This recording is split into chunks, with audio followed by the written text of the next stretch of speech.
The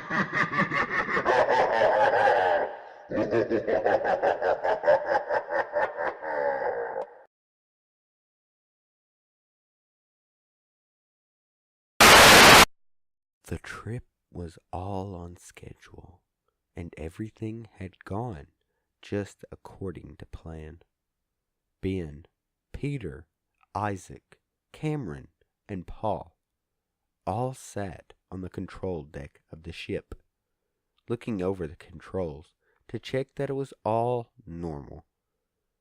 It was only a few weeks until they were scheduled to make a contact on Alpha Centuria, as the ship's computer told them that all systems ran well. The five went to the dining area and got their dinners.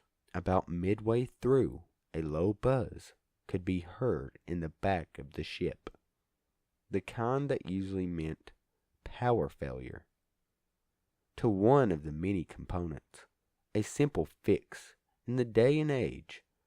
So Paul got out of his seat to check it out. As he stood up, he banged against a low lamp, creating a great sound and hurting a great deal. Paul grabbed a bottle of pills as he was leaving. The buzz became stronger and stronger as Paul got farther into the ship, higher and higher in pitch and more frequently. By the time Paul realized what component the failure had been in, it was too late to fix. The main airlock had failed. A tempest of sound and wind formed in the ship as all the air was being violently sucked out. It was a miracle that Paul was so near to the emergency personal assistance capsule, or pack as it was usually called, a sort of spacesuit which delivered all necessary substances to the human body in case they were needed for very long amounts of time. Paul grabbed it and forced his way into the emergency cabinet, which had its own airlock. He got into the spacesuit quite slowly. It slowly dawned on him that he was now alone, that there was no way that the others were still alive. He decided to take the spacesuit off and open the bottle of pills. Once the next few hours he stayed alive with the pack's food sacks, which could be opened from outside if needed. When he had taken the last of the pills, which he is taking far in excess of need, trying to dull his senses, a sense of mania began to set in. He wanted pills. He needed pills. Paul slowly donned his suit and opened the door. The main lights had failed, and the whole ship was now illuminated by the eerie krypton neon lights, which glowed a deep, rich blue. In his mania, Paul could not remember his way around the ship. All of the medicine, largely in form of various pills, were kept secretly in baskets around the ship. However, the caps had been ripped off and the contents spilled out. A good portion of them stayed in the halls rather than flying out of the airlock. Paul first worked his way to the airlock, occasionally seeing something out of the corner of his eye. He found that the manual airlock closed quite easily, sliding shut securely. Not that it mattered anyway. As he turned around, he witnessed a gruesome sight. The others, all halfway into their packs, which hung near the dining area. There were many sets all over the ship. They were quite near death, but somehow kept alive by the packs. They all approached Paul, and he ran in search of more pills.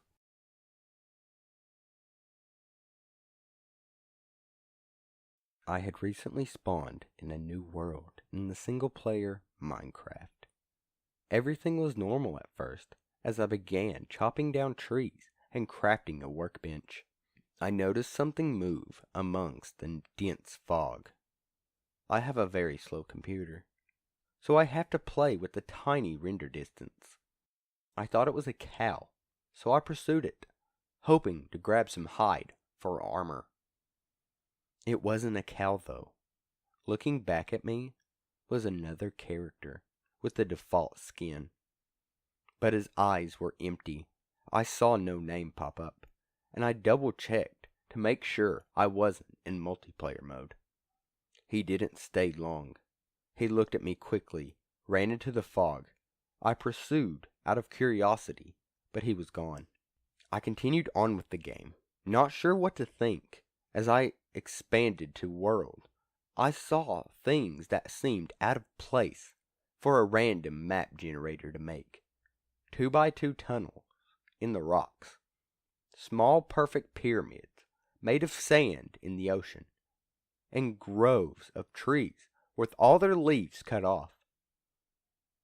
I would constantly think that I saw other player in the deep fog, but I never got a better look at him. I tried increasing my render distance too far, whenever I thought I saw him, but to no avail. I saved the map and went on the forums to see if anyone else found the Persuado player. There were none. I created my own topic, telling of a man and asking if anyone had a similar experience. The post was deleted within 5 minutes. I tried again, and the topic was deleted even faster. I received a PM from username Herobrine, containing the word "stop." When I went to look at Herobrine's profile, the page 404'd. I received an email from another forum user. He claimed that mods can read the forum user messages, so we're safer using email. The emailer claimed that he had seen the mysterious player too, and had a small directory of the other users who had seen him as well. Their worlds were littered with obviously man-made features as well, and described their mysterious player to have no pupils. About a month passed until I heard from my informant again. Some of the people who had encountered the mysterious man had looked into the name Herobrine and found that the name was frequently used by a Swedish gamer. After some further information gathering, it was revealed to be the brother of Notch, the game's developer. I personally emailed Notch and asked him if he had a brother. It took him a while, but he emailed me back a very short message. I did, but he is no longer with us. Notch. I haven't seen the mysterious man since our first encounter, and I haven't noticed any changes to the world other than my own. I was able to press print screen when I first saw him. Here's the only evidence of his existence. I'm writing this in front of my TV. My Xbox is on and resting on the main dashboard. I can see my avatar, and I think he can see me. He occasionally waves. I prefer to keep my eyes on the screen as much as possible, because better than the devil, you know, right? This all started a week ago. I was playing, mixing it up between Trials HD and Battlefield 1943. I'm an arcade nut and love some of the games that you can download. I was owning a level of Trials when I received a party invite. The thing is, it had no name attached.